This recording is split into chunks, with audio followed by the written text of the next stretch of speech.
Bismillahirrahmanirrahim. In today's tutorial, we will discuss periodic table, periodicity, and a little bit about its history. ये tutorial जो है इसमें हमें ये सब बातें पता चलेंगी।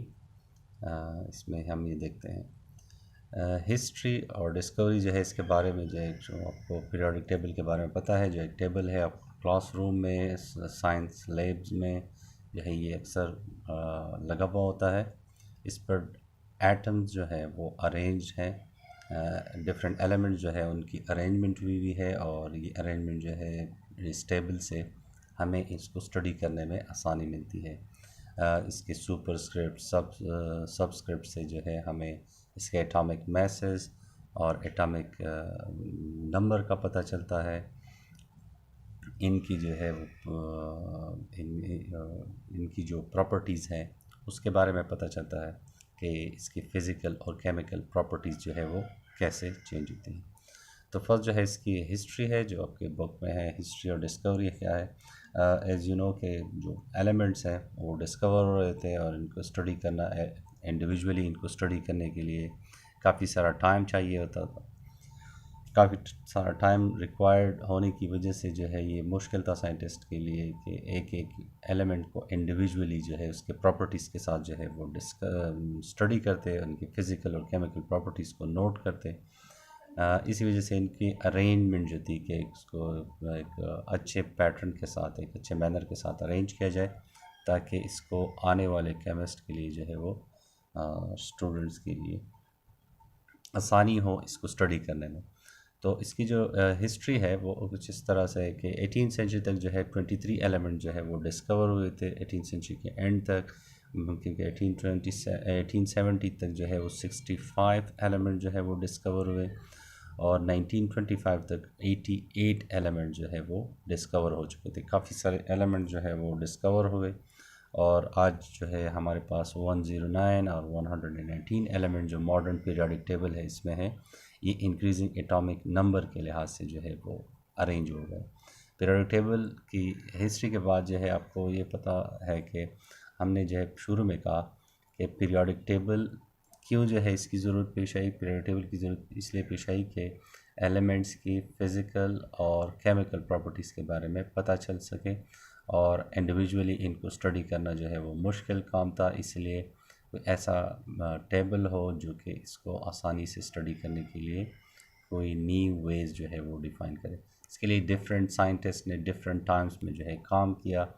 जर्मन साइंटिस्ट थे, इंग्लिश साइंटिस्ट थे, रशियन साइंटिस्ट थे और उन्होंने जो है अपने अपने पीरियोडिक टेबल लिए। उनके जो है कुछ कुछ लिमिटेशंस थे।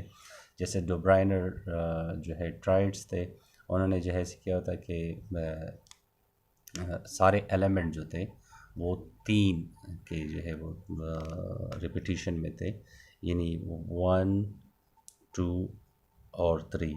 इसमें जो एलिमेंट्स होते थे कि एलिमेंट्स नंबर 1, एलिमेंट्स नंबर 2 और एलिमेंट्स नंबर 3। तो जो फर्स्ट एलिमेंट होता था और जो सेकंड जो थर्ड एलिमेंट सी होता था, इन दोनों के मैसेस का जो सम अप था इसके जो है उसके जो मीन आता था वो इस मिडल एलिमेंट का जो बी एलिमेंट था इसका वो क्या आता था, इन दोनों का ए और सी का जो मीन आता था, इनके एटॉमिक मैसेस के सम अप का जो मीन आता था वो एलिमेंट जो मिडल एलिमेंट होता था उसका वो मीन उसका एटॉमिक मास होता था। यानी इन दोनों के एटॉमिक मैसेस अगर इनके जो है वो 10 है, इनका जो है वो 20 है, दोनों का मिलकर जो है वो 30 बन जाता है। और 30 को जो है वो 2 पर डिवाइड करें तो 2 1 ज़ा 2, 2 30 ज़ा 2 15 ज़ा 30। तो जो मिडल एलिमेंट का जो एटॉमिक मास होता था वो इसके बराबर होता है। इन दोनों के एटॉमिक मैसेस के सम के मीन का जो है वो इसका मिडल एलिमेंट जो है वो होता था डोब्राइनर। लेकिन ये जो है उस टाइम तक कम एलिमेंट जो है डिस्कवर हुए थे और ये इसके लिमिटेशन जो है वो कम थे क्योंकि तमाम एलिमेंट्स इस सेम पैटर्न को फॉलो नहीं कर रहे थे। फिर इंग्लिश केमिस्ट आए, न्यूलैंड्स क्लासिफिकेशन उन्होंने 1864 में ये क्लासिफिकेशन की। न्यूलैंड ने अरेंज किए थे एलिमेंट्स को इन order of increasing atomic masses. उन्होंने इंक्रीजिंग एटॉमिक मासेस को जो है बेस बनाया था कि जो एटम्स हैं वो इनकी प्रॉपर्टीज़ जो है वो रिपीटिशन करते हैं या इनमें पीरियोडिसिटी है, इनकी प्रॉपर्टीज़ जो है वो रिपीटिशन करते हैं आफ्टर एवरी 8 एलिमेंट। यानी आप किसी भी जो आप नीचे टेबल में देख रहे हैं इनमें से starting from any point every 8 element show similar properties. जैसे आप जो है इस टेबल में नज़र आ रहा है कि hydrogen, lithium, beryllium, boron, carbon, nitrogen, oxygen, ये एलिमेंट जो है ये है। तो अगर आप इस हाइड्रोजन को देख लें और फिर आप इसको काउंट कर लें 1 2 3 4 5 6 7, और जो 8 नंबर पर जो एलिमेंट आ रहा है फ्लोरीन, यानी हाइड्रोजन और क्लोरीन के जो है वो प्रॉपर्टीज़ सिमिलर है। यानी किसी भी यहाँ से स्टार्ट करें तो इसकी प्रॉपर्टीज़ इन दोनों की सेम हैं, बेरिलियम और मैग्नीशियम की सेम है, बोरॉन और एल्यूमिनियम की प्रॉपर्टीज़ जो है वो सेम है, कार्बन और सिलिकॉन के, नाइट्रोजन और फास्फोरस के, ऑक्सीजन और सल्फर के। तो न्यूलैंड ने जो है इसके ब्रांडर के अरेंजमेंट के बाद, पीरियोडिक टेबल को अरेंज करने के बाद जो है उन्होंने ये अरेंजमेंट दी कि अगर हम एलिमेंट्स को इन order of increasing atomic masses इसकी टेबल बनाएं तो हर 8वां एलिमेंट जो है उसकी प्रॉपर्टीज़ जो है वो पहले एलिमेंट के जैसी ही होती हैं। इसको न्यूलैंड लॉ ऑफ ऑक्टेव्स भी कहते हैं, क्योंकि ये जो मौसीकी के 8 सुर होते हैं उसी की तरह जो है ये रिपीटिशन करते हैं। ऑक्टेव्स जो कहलाते हैं, न्यूलैंड्स लॉ ऑफ ऑक्टेव्स जो है कहलाते हैं। लेकिन इसमें भी जो है इंक्रीजिंग एटॉमिक मासेस के पैटर्न में भी अरेंज करने से इनमें प्रॉब्लम्स और लिमिटेशन जो है इसकी थी। वो लिमिटेशंस क्या थी, क्योंकि ये जो एलिमेंट, ये जो पीरियोडिक टेबल था, ये कैल्शियम तक जो है इसको, इस एटॉमिक मासेस जो है वो इस तरह से आ रहे थे कि हर 8वां जो है वो एलिमेंट इस पैटर्न को फॉलो कर रहा था, उनकी प्रॉपर्टीज़ जो है वो सेम आ रही थी कैल्शियम तक। लेकिन कैल्शियम के बाद जो क्रोमियम और ऑनवर्ड जो आ रहे थे, तब तक 65 एलिमेंट जो है डिस्कवर हो चुके थे, उनमें ये प्रॉपर्टीज़ जो है वो सिमिलरिटीज़ नहीं आ रही थी। अच्छा, इसमें दूसरी जो है बात ये थी कि इसमें खाली स्पेसिस थी और उन स्पेसिस में कौन से जो है वो एलिमेंट्स आएंगे इसके बारे में कोई प्रेडिक्शंस नहीं थी। तीसरी जो है इसमें ये थी कि एक ही जगह पर जो है इन्होंने 2 एलिमेंट्स को जो है वो एक ही स्पेस पर, एक ही एरिया में जो है उन्होंने अरेंज किया हुआ था।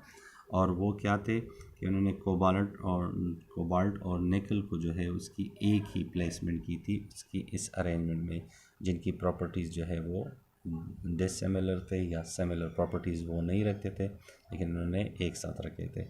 तो history and discovery of classification of elements और जॉन न्यूलैंड्स क्लासिफिकेशन, हम इसको जो है रिपीट कर लेते हैं। हिस्ट्री जो है इसकी है कि एलिमेंट जो है वो डिस्कवर हो रहे थे, एलिमेंट जो है वो साइंटिस्ट डिफरेंट काम कर रहे थे। 18th सेंचुरी के एंड तक 23 एलिमेंट्स थे। 1870 तक जो है इसके नंबर जो है वो 65 एलिमेंट्स तक पहुंच गई थी और 1925 तक 88 एलिमेंट्स आ गए थे।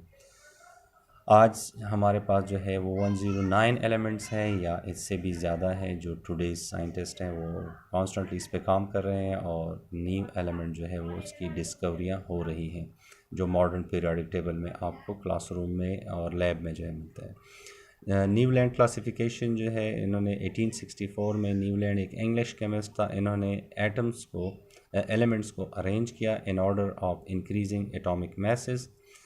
और उसने क्या नोटिस किया, that starting from any point every 8 element show similar properties as shown in the table, कि हर एक एलिमेंट की जो है वो प्रॉपर्टीज़, अगर आप किसी एक एलिमेंट से स्टार्ट करें तो हर आठवां एलिमेंट पहले एलिमेंट की जैसे खसूसियात रखता है। उनकी रिएक्शन जो है वो सिमिलर होंगे, उनकी जो है नेचर जो है वो एक जैसे होंगे, वो देखते एक जैसे होंगे, टेस्ट एक जैसे करते होंगे, केमिकल और फिज़िकल प्रॉपर्टीज़ जो है उनकी एक जैसे होंगी।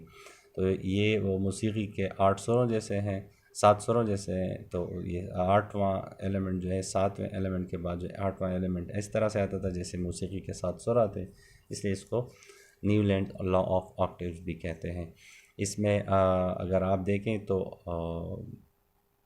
टेबल में हाइड्रोजन की फ्लोरीन के साथ और बोरॉन की जो है वो एल्यूमिनियम के साथ, नाइट्रोजन के फास्फोरस के साथ, so on and so fourth, ये कैल्शियम तक इस तरह से जाते हैं कि एटॉमिक मैसेज में अगर हम एटम्स को एलिमेंट्स को अरेंज करें तो इनकी प्रॉपर्टीज़ जो है वो पीरियोडिकली, यानी ऑक्टेव्स पे जो है 8वें नंबर पे जो भी एलिमेंट आता है उसकी प्रॉपर्टीज़ पहले वाले एलिमेंट के जैसे ही आपको नज़र आएंगी। लेकिन ये सिलसिला कैल्शियम तक चलता है और कैल्शियम के बाद ये स्टॉप हो जाता है। इसमें जो है इसके लिमिटेशन ये थे कि कैल्शियम तक ये आता है, बाकी जो है इस लॉ को फॉलो नहीं करते, इस रूल्स को फॉलो नहीं करते। न्यूलैंड ने जो एटॉमिक मैसेज पे जो रूल्स बनाए हुए थे इसको फॉलो नहीं करते। दूसरे जो है इसमें क्या था कि इसमें न्यू एलिमेंट्स के लिए जो है वो कोई जगह नहीं थी। कोबाल्ट और निकल जो है वो इसमें एक ही जगह पर जो है वो प्लेस्ड थे। Hope this make sense to you. Next video इंशाल्लाह हम जो है इसमें जो मॉडर्न पीरियोडिक टेबल है वो डिस्कस करेंगे। अल्लाह हाफ़िज़।